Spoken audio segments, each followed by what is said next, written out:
President Putin started this describing it as a special military operation in eastern Ukraine. It's now spread across most of Ukraine. How would you describe what's happening on the ground now? And the UN, Michelle Bachelet, has said that more than 100 civilians so far have been killed, and yet you're saying the Russian troops are not targeting civilians. How do you feel about defending the Russian military when civilians are being killed? Thank you. The Russian president didn't say it was a special military operation, in Donbass. He said it was a special military operation in Ukraine. Look, we have to understand what is happening. We have to go back into history, and it doesn't start and didn't start even in 2013, 2014. The Ukrainian conflict and the situation has a long history which dates back those years. But when there was a anti-constitutional coup in Kiev in 2014, and the Ukrainian authorities started to persecute those who were not. Would you allow me just a second, because I need to answer this call, please?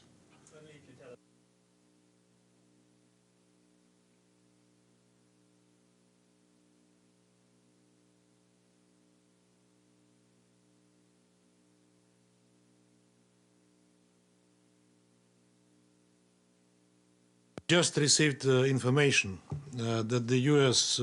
Authorities have undertaken another hostile action against the Russian mission to the United Nations, grossly violating their commitments on the host country agreement that they undertook,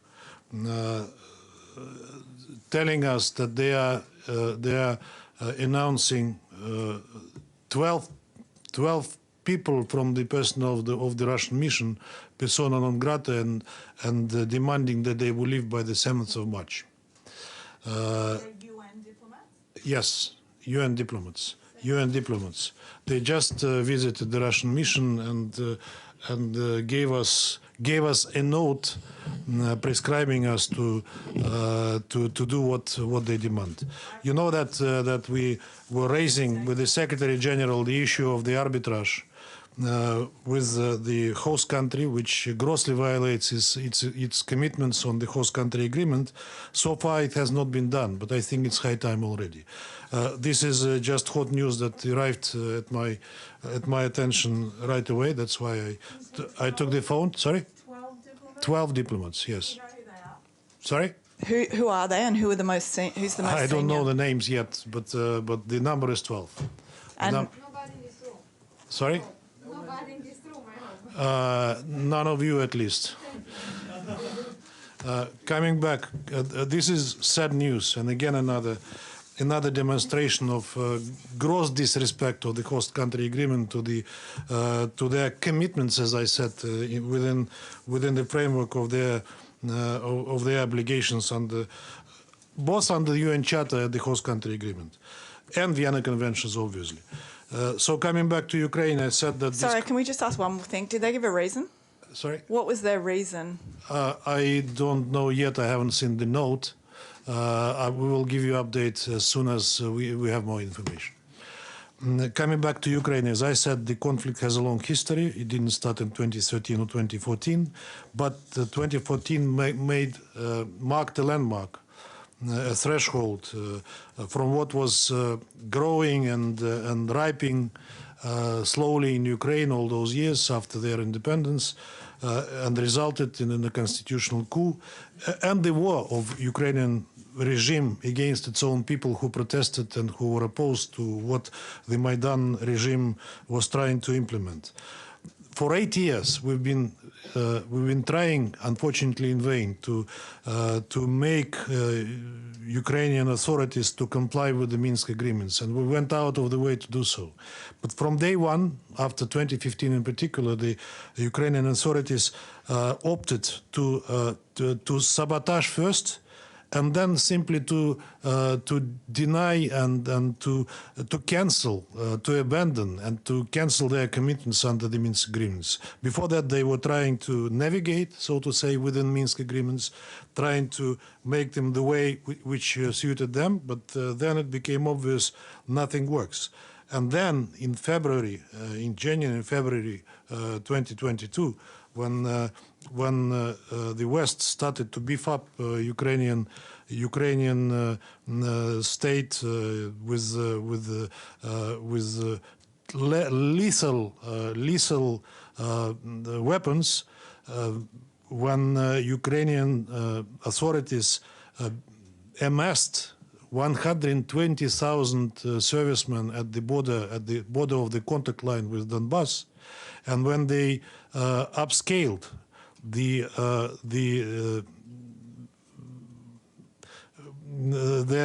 their provocations against Donbass, shelling and killing people again, we realized that that leads us nowhere, and that's why President Putin took the decision to recognize Donetsk and Lugansk republics and to offer them within the treaty that we concluded with them military assistance. And that's why we started this military operation in Donbass and in Ukraine, which, as I said today in the General Assembly, was not the war started by us. This is the end of war that was started by Ukraine. I think that I think that you all know that we many times we said that we were not planning military operation in Donbass unless Ukrainian military, Ukrainian authorities and Ukrainian military would directly threat those republics, which was the case, and we have credible information that the military operation was planned, and that was a move that was inevitable in these circumstances.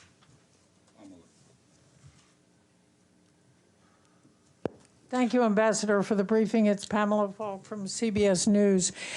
There have been some reports out of the border meeting in Belarus between Russia and Ukraine. What is it, in your view, that would bring peace to Ukraine and withdrawal of Russian forces? What is that? And then a little follow-up to Valeria's question. Country after country are coming to the General Assembly podium and supporting Ukraine, feeling that Russia is the aggressor. What is your view of that, if not isolation? Thank you so much. Okay. What will bring peace to Ukraine? We clearly said, and that is demilitarization and denazification of Ukraine, which creates a clear and immediate danger to us, also within the context of geopolitical stability, because as President Putin said, that if not today or tomorrow, one day in 30 or 50 years, Ukraine might and will perhaps become a NATO member. That will move NATO to the Russian border, and that will be an existential threat for us. And that is something that we will not allow to happen. What will bring peace to Ukraine unanswered? I answered on the talks that were held on the border of Ukraine and Belarus were finished at this stage. The result, the details of that are not known to me, but I know that there was a decision to continue those talks. When and where, I do not know yet. Perhaps in the same place. But there was some report that there was common ground. Did you hear of any common ground, or what it might be? I don't know I don't know the details, as I said, but I know that today President Putin spoke to President Macron, and he listed those conditions that we demand from Ukrainians. and they are well known. As I said, demilitarization and denazification of Ukraine, commitment to its neutral status, not to join NATO, and not to move weapons to our borders. I didn't answer one question that Michelle posed to me, which is about reports about 100 civilians dead.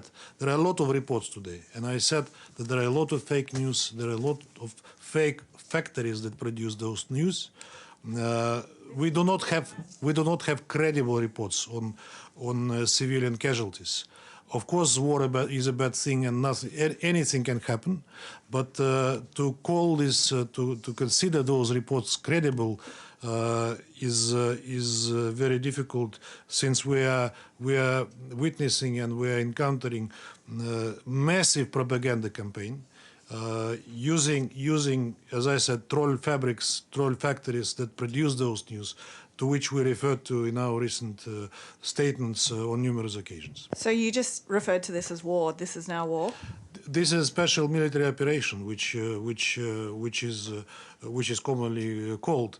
I wouldn't call it a war, because war means an outright military hostilities. But as you know, we announced it and we maintain it, that we are only targeting military objects in Ukraine. We do not target any civilian infrastructure, nor the cities as they report.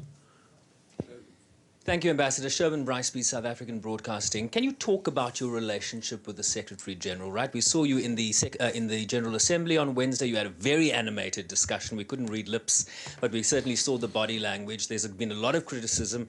And the UN argues that essentially all he's doing is defending the UN Charter that says states must settle their disputes through peaceful means, which is not happening here. So that's one issue. What should the SG do in this instance? And in addition to that, this notion of the denazification of Ukraine. Ukraine has a Jewish president. So it just beggars belief that you are talking about Nazis in removing Nazis in Ukraine when the president himself is a Jew. There was a criticism on my part, on our part, of the Secretary General for the position he took on the crisis. I do not recall, as I said to him directly and out loud, that he took similar positions in similar cases, and there were many, in fact. Syria, take other examples. There were many where his position was much more subdued, but there was no body language, rest assured. That was a criticism within the diplomatic protocol, which I think I didn't overstep. On the fact that Zelensky has Jewish heritage, it doesn't matter, because real power in Ukraine, real political weight, belongs to the radicals and neo-Nazis who defy the president, who have their own agenda, who rule the ball in Ukraine, in fact. And President Zelensky, who came with a landslide victory of 74% of the population, promising to end the war, first thing on the list of his priorities. But then he was slowly backing off this, and he finished practically playing into the hands of those radical and neo-Nazi organizations, which claim that they represent the patriotic part of the Ukrainian society. He demonstrated that he's weak, that he has no political will and power in the circumstances he found himself in, to resist those radicals who are the main political driving force in today's Ukraine.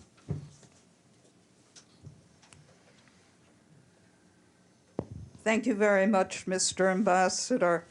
A follow-up on Russia's calling it an existential threat if Ukraine were to join NATO.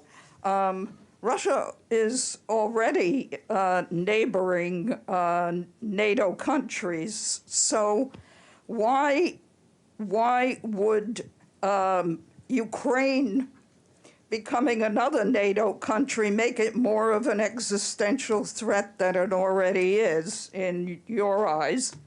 And secondly, there has been a lot of talk by European leaders about how Russia's invasion, aggression on Ukraine is going to change the European security architecture, not just today, but for decades to come. I wonder if you could comment on your reaction to that. Thank you. Yes, we are neighboring NATO countries, and that was the result of cheating by our Western partners, who at a time when the Berlin Wall collapsed, and at the time of the reunification of Germany, were telling us that they would not move beyond borders of the former GDR. And our naive leadership at that time, Gorbachev and Shevardnadze, opted to believe them about it. Now our Western partners are vehemently denying that there was any of such, I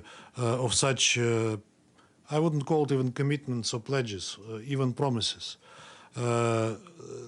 But documents revealed tell us that that was the case. And again, the naive Soviet leadership believed in it. Now we are ripening the fruit of this naivete.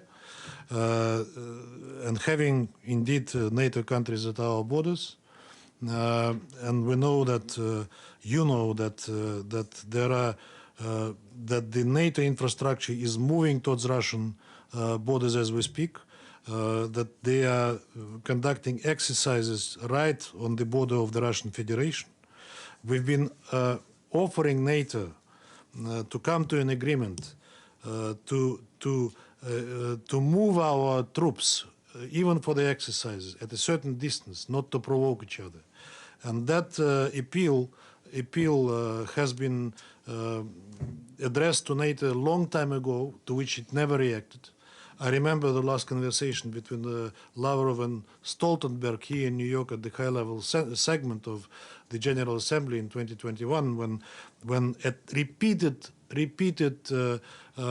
reminders by Lavrov to Stoltenberg about that issue, he was evading the question. He was simply evading the question, as NATO did, and all the countries did. The presence of NATO infrastructure around our borders and in the close proximity to it, of course, it is a threat to us, which is geopolitical. That's why we offered to the USA and NATO to engage in serious dialogue on security guarantees. That offer was made as early as recently as I think October, November this year. We sent our proposals in that regard, which included non-expansion of NATO, non-placement of weapons close to our borders, and moving NATO back to where it was in 1997. Which would be, in our view, a fair solution and would bring us to the state of the security architecture, which would be beneficial for all the participants. But we received a reply which basically denied all our ideas in that regard. We were told that any country has a right to choose their allies freely. Of course, meaning Ukraine first of all. But as we said, they are forgetting about another thing which to which they committed in the OSCE summits on the indivisibility of security, which says that security of one country cannot be reached at the expense of the security of the other, and that was a commitment, not just a paragraph in a joint statement. Russian invasion to change European security architecture. I think NATO has changed European security architecture already back after 1997 when it started to expand to the east, contrary to their promises, unfortunately not commitments.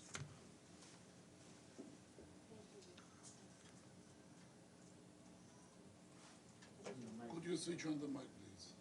Sorry. Thank you, Ambassador. Camilla Berglund reporting for Norwegian media, VG. The war is costing more and more civilian life. Today you have bombed Kharkiv and there has been several explosions in Kiev. What are you doing to prevent civilian casualties during your war on Ukraine? I already said that the reports that are dubbed credible may not be credible at all. We have regular briefings by our Ministry of Defense, which maintains that we are not targeting civilian objects in Ukraine, nor the cities as such. So these reports about bombing of Kharkiv or explosions in Kiev should be verified. We strongly doubt, given the number of fakes that are spreading these days about the issue, as I told you. Explosions in Kiev is not true, because if there are any explosions, these are in the suburbs of Kiev, as far as I know, and they refer to the military infrastructure that the Russian armed forces are targeting. But we have reporters on ground reporting that there are Russian bombings in Kiev. So in Kiev, I do not have this information. We saw some footages of buildings partly destroyed, but it was then said and confirmed by our military that it was not our missiles, but either a plane of Ukraine or a wrong missile that went into that building. We didn't bomb residential areas of Kiev. Thank you so much, Ambassador. I'm Katsujiro Inoguchi, Japanese TV Asahi. So you say this is a military operation, not a war. So when and how do you end this operation? And is there a scenario where you would use nuclear weapons? How do we end the operation? I said what President Putin said on it. As soon as we have understanding from the Ukrainian authorities that they are prepared to demilitarize it and to denazify, if I may use that kind of a verb in English, that will be a step towards the end of it.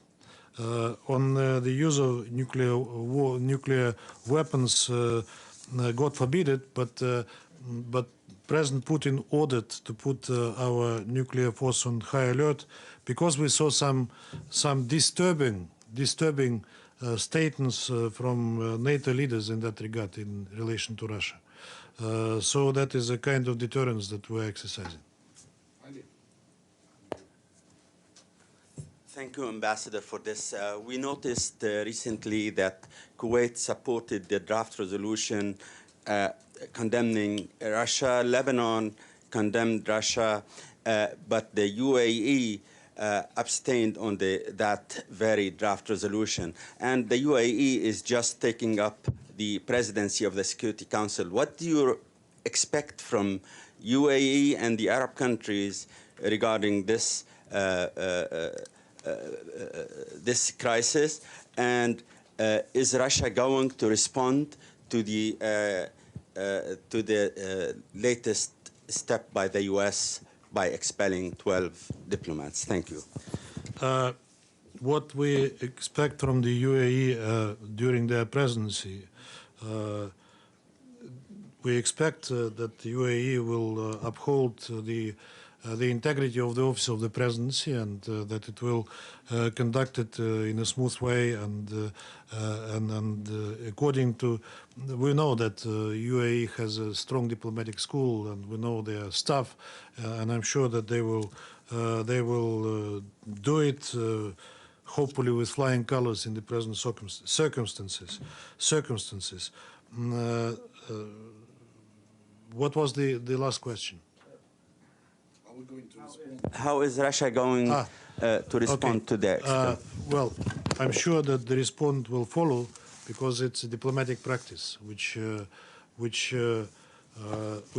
provides for a tit for tat. It's not our choice. We didn't initiate it, and I think that the answer will be given, but it's not for me to decide. I have to apologize to you. We are finishing our press conference. Sorry that it was short today, but I think you will bear with me because of the circumstances. Ambassador, are these diplomats who are being expelled diplomats whose visas are coming to an end? Sorry? Are these diplomats whose US visas are coming to an end? I didn't understand. What was As it? in, are their visas running out and they have to leave anyway, or? So look, we have many diplomats in the mission who do not have visa extensions. They can stay in the U.S. and continue their job. What they cannot do is to leave they can leave the country, but that's 100% guarantee that they will not come back because they will not get their visa extensions. Who of those 12 have valid U.S. visas today and who are not, I have no idea yet because I didn't see the names. Okay, we appreciate any further information you can share. Yeah.